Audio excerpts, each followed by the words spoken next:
You know, I used to have this picture in my mind of what my life was supposed to look like. It was perfect. Every detail was meticulously planned, like a movie set. The career, the relationships, the body, the home, a broken bar, it was all there, in flawless, high-definition color. And I spent years, literally years, trying to build that set. I was chasing that perfect picture. And do you want to know what happened? I was miserable. Absolutely, bone-tired, soul-crushingly miserable.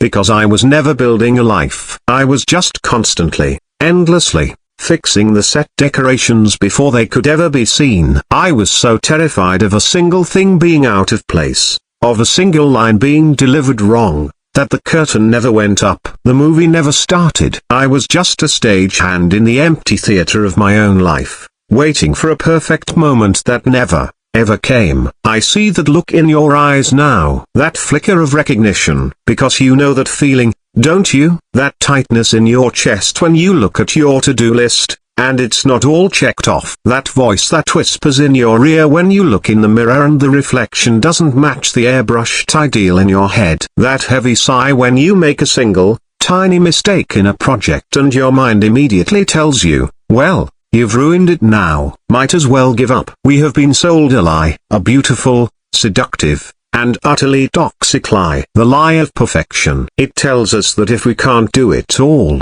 right now, flawlessly, then we shouldn't do it at all. It tells us that the stumble is a failure, not a step. It tells us that the scratch on the car, the awkward conversation, the missed deadline, the £5 we didn't lose, a broken bar, that these are verdicts on our worth. And we have internalized this lie so deeply that we have become our own most ruthless critics, our own jailers, locking ourselves away from the messy, beautiful, unpredictable experience of actually living.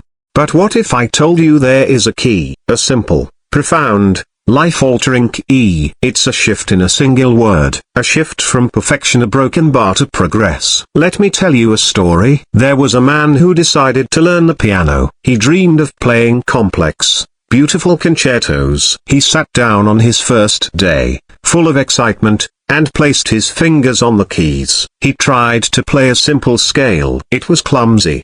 His fingers felt like sausages. The notes were disjointed and ugly. The sound was nothing like the music in his soul. And that voice, the perfectionist voice, screamed at him, "You see, you have no talent. This is embarrassing. You will never be a musician." And so, he closed the lid. He walked away. For weeks, the piano sat there, silent, a monument to his own perceived failure. Now, let me tell you another version of that story. It's the same man, the same dream, the same clumsy first scale, the same ugly, disjointed notes. But this time, he took a different approach. He didn't listen to the scream. He listened to the whisper that said, well, that was bad. But you moved your fingers, you made a sound. And the next day, he sat down again, and he played the scale again. It was still clumsy, but maybe, just maybe, it was 1% less clumsy than the day before. He did that the next day, and the next. He wasn't trying to play a concerto. He was just trying to make today's scale 1% better than yesterday's. A year later, he wasn't playing concertos, but he was playing songs. Beautiful,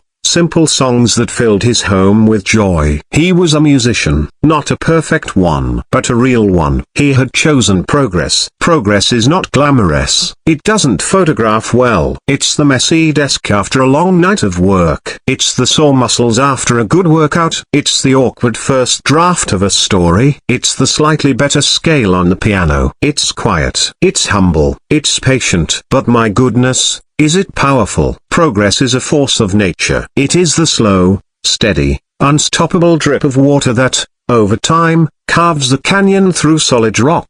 Perfection is the rock that never moves, never changes, and eventually, erodes into dust. Think about a child learning to walk. Do they stand up one day and sprint across the room? Number. They wobble. They fall. They tumble onto their diaper bottoms. They look around. Maybe they cry for a second. But then, what do? They grab onto the coffee table. They pull themselves up. They take one, single, teetering step, and everyone in the room cheers. We don't scold them for falling. We celebrate the step. We are born with this innate understanding of progress. Somewhere along the way, we unlearn it. We replace the celebration of the step with the condemnation of the fall. I want you to do something with me. Right now, I want you to think of one thing, one area of your life where you feel stuck, where the weight of perfection has you paralyzed. It might be your health, your career, a creative project, a relationship. Got it? Now, I want you to release the picture of the perfect outcome. Just let it go. Visualize that perfect, brittle, high-definition image, a broken bar, and watch it dissolve into smoke. It's gone. Now, instead of focusing on that distant, intimidating mountain peak, I want you to look down at your feet. What is the very next, tiny, microscopic step you can take? Not the marathon, the single step. If it's your health, it's not about running a marathon tomorrow. It's about putting on your shoes and walking to the end of the street and back. Just that. If it's your career, it's not about getting the promotion and the corner office next week. It's about spending 20 minutes today learning a new skill. Just 20 minutes. If it's a creative project, it's not about writing the best-selling novel. It's about writing one bad paragraph. Give yourself permission to write it badly. If it's a relationship, it's not about the grand, romantic gesture. It's about sending a simple text that says, I was thinking of you. That single, small, imperfect action, a broken bar, that is progress. And that action, taken consistently, creates momentum. And momentum is a magic more real than any fantasy of perfection. Momentum builds confidence, because you are no longer just thinking about being the person who is healthy, or skilled,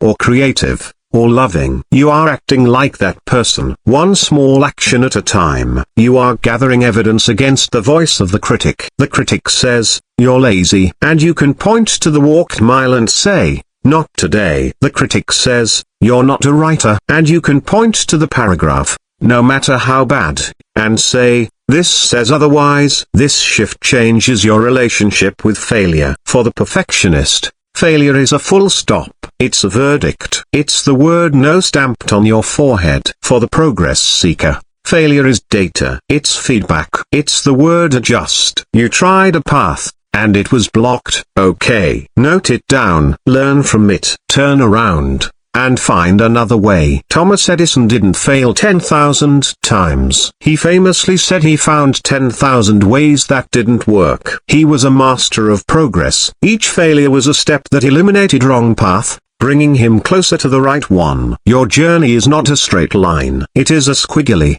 messy, spiraling, beautiful line. It zigs and zags. It sometimes doubles back on itself. There will be days you take 3 steps forward and 2 steps back. And on those days, the perfectionist will tell you to quit. See, you lost ground, you're a fraud. But the progress seeker will look at the same situation and say, net gain, 1 step. Good. Let's go again tomorrow. This is how you build a life of resilience. A life that is not brittle, but flexible. A life that can bend in the storm without breaking. Because your worth is no longer tied to an unattainable, perfect outcome. Your worth is tied to your courage, your willingness to show up, your commitment to the next small step. No matter how you feel, your identity becomes I am someone who keeps going, not I am someone who must be perfect. So, starting today, I want you to make a new promise to yourself. Not a promise of perfection. That is a promise designed to be broken. I want you to make a promise of presence, a promise of patience, a promise of progress. Promise yourself that you will look for the 1% improvements. Celebrate the tiny wins. Did you drink 1 more glass of water than yesterday? Win.